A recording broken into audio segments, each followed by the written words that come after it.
ഞങ്ങളുടെ കുഞ്ഞിന് നിന്റെ മോളെക്കാളും കമലേശ്വരത്ത് അധികാരം കുറവാണെന്നുണ്ടെങ്കിൽ മര്യാദക്ക് നീ നിന്റെ മോളേക്ക് തിരിച്ചു വിളിച്ചോ. അതെങ്ങനെ പറ്റും? മോളിപ്പോ കണ്ണന്റെ ഭാര്യയല്ലേ, ഇനി തിരിച്ചു വിളിക്കാൻ പറ്റുമോ? അവൾ എങ്ങനെയാടി കണ്ണന്റെ ഭാര്യയായത്?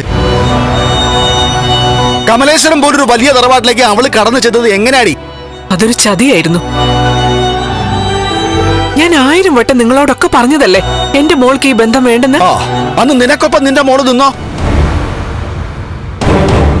നിക്കത്തില്ല.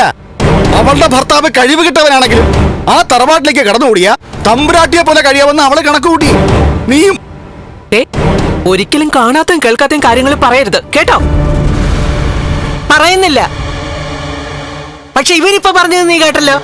എന്റെ കുഞ്ഞിന് പാദസേവ ചെയ്യാൻ നിന്റെ മോൾക്ക് പറ്റുന്നില്ലെങ്കിൽ അവളെ ഇങ്ങോട്ട് തിരിച്ചു വിളിക്കണമെന്നാ പറഞ്ഞേ. തിരിച്ചു വിളിച്ചാലും എന്റെ മകള് വരില്ല. കണ്ണൻ അവളെ വിടില്ല. അതുകൊണ്ട് തന്നെ ഞാൻ അങ്ങനെ ഒരു ആവശ്യം അവളോട് പറയില്ല.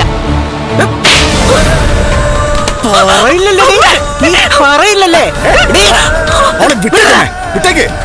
ഇനിയിപ്പോ ഇവിടുന്ന് പുറത്തേക്ക് പോയാലും മരുമോന്റെയും മോളുടെയും തണൽ കിട്ടുമെന്ന് നമുക്കറിയാം. അതുകൊണ്ട് ഇനി ഇവള് നമ്മുടെ ആവശ്യം അംഗീകരിക്കത്തില്ല. ഇവൾ അംഗീകരിക്കണ്ട, പക്ഷെ 2-1 എനിക്കറിയണം.